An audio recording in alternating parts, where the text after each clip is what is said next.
History is filled with these huge, dark chapters. But sometimes, right in the middle of all that darkness, you find these little flickers of light. That's what we're talking about today. An incredible, almost unbelievable night of peace that happened right in the thick of a world at war. This is the story of the Christmas Truce. So, picture this. It's 1914. The Great War has just kicked off, and millions of men are already stuck in this just massive network of muddy trenches that snake all across Europe. They're locked in this brutal stalemate, and it feels like it's never going to end. So it makes you wonder, right? What happens when those guys in the trenches, just for a moment, stop fighting? What happens when their shared humanity, being cold and miserable together, what happens when that becomes more powerful than the orders they're getting from generals who are miles and miles away? All right, so our first stop, the frozen trenches. And the subtitle here really says it all. A world of mud, iron, and smoke. To really get why this truce was such a miracle, you have to understand just how miserable their world was. So yeah, let's head to the front lines. Okay, really try to put yourself there. It's Christmas Eve in Flanders. Snow's coming down, but it's not this beautiful white blanket. It's just melting right into the mud. The whole world is just a churn of brown and gray. And the air, it just stinks of wet iron and smoke. It's a place where it feels like all the color and maybe all the hope has just been drained away. And to really get this story, we've got to focus on two soldiers, one on each side, whose lives are, well, almost identical. On the British side, you've got Thomas Whitford. He's just a 20-year-old idealist. And on the German side, Lukas Huber, this gentle soul. They're both young, they both desperately miss home, and this is a detail you have to remember because it's going to be so important later, they both carry a small wooden carving of Mary, given to them by their mothers, a little piece of home. And this is where it all starts to shift. Lukas just says it softly, maybe to himself, maybe to a friend. Tomorrow is Christmas. And that simple fact just hangs there in the freezing air. It's like, despite all this mud and the noise and the war, the calendar hasn't forgotten. It still says tomorrow is supposed to be about peace, even if everyone else has. Which brings us to our next part, a song in the dark. And that subtitle is perfect. A single voice breaks the silence of war. Because as night falls, something totally unexpected happens. It doesn't start with an order or a gunshot. It starts with a song. So as the night gets deeper, the battlefield just goes quiet. The guns stop. All those usual horrible sounds of war just fade out. And what's left is this really eerie, heavy silence hanging over that terrifying strip of land between the trenches they called no man's land.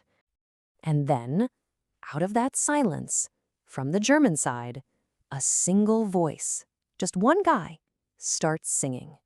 And it's a song everyone knows, Stille Nacht, Holy Night. Imagine just hearing that one voice for a second, hanging in the cold air. But then something absolutely incredible happens. Another voice answers from across the darkness. It's a British soldier, and he's singing the exact same song, just in English, Silent Night.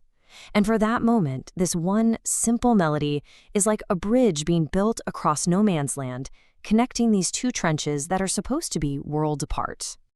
And you can just picture Thomas turning to his buddy in the trench and whispering, they're singing the same song. And in that moment, it must have hit them. The sheer absurdity of it all. I mean, they're supposed to be enemies. They have orders to kill each other.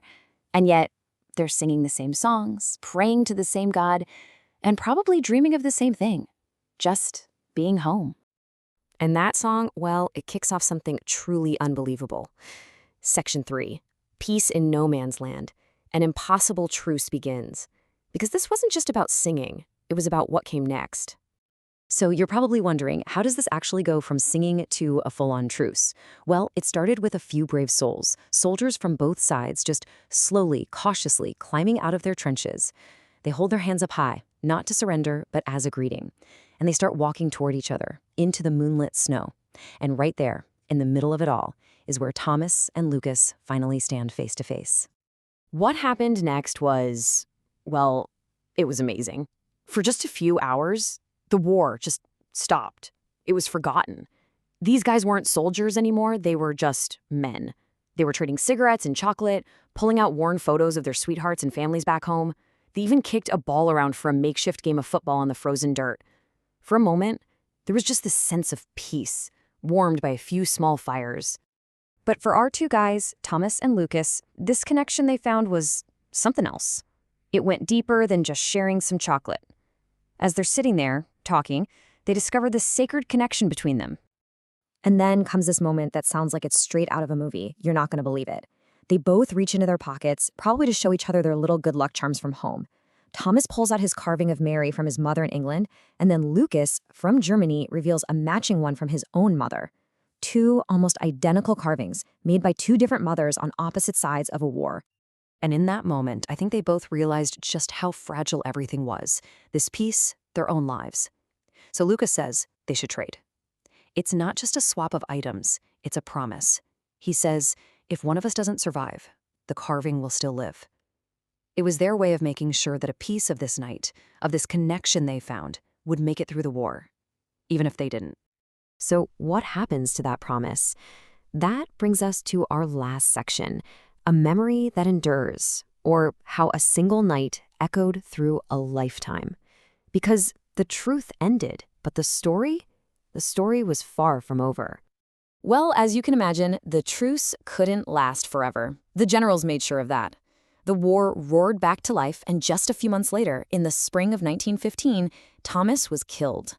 But that's not where the story ends, because years later, in a quiet little village in Germany, the memory of that Christmas night is still very much alive. Fast forward years, decades even. Lukas now has a son. And one day, the little boy looks up at the mantelpiece and asks a simple question that brings it all rushing back. Papa, why do we have two Marys? And there's the final powerful image of our story. On a mantelpiece in Germany, two little wooden carvings are sitting right next to each other. One came from Lukas's mother, and the other came from the English mother of a young man who was supposed to be his enemy, but who, for just a few hours, was his friend. Together, they're just this quiet symbol of a peace that somehow managed to bloom in the middle of a world at war. And when his son asks, this is what Lukas tells him. This one sentence really captures the whole heart of the story. He says, he sleeps in France now. But on one holy night, he was my brother. That's it. For that one night, the uniforms, the flags, the orders, none of it mattered. They were just brothers. And that really leaves us with something to think about, doesn't it? I mean, the Christmas Truce actually happened. It's a real historical event, but a story like this, it reminds you of all the little personal moments, the human connections that must have happened all the time, but just never made it into the history books. It really makes you wonder how many other moments of shared humanity, of real connection, are just lost in all the noise of conflict.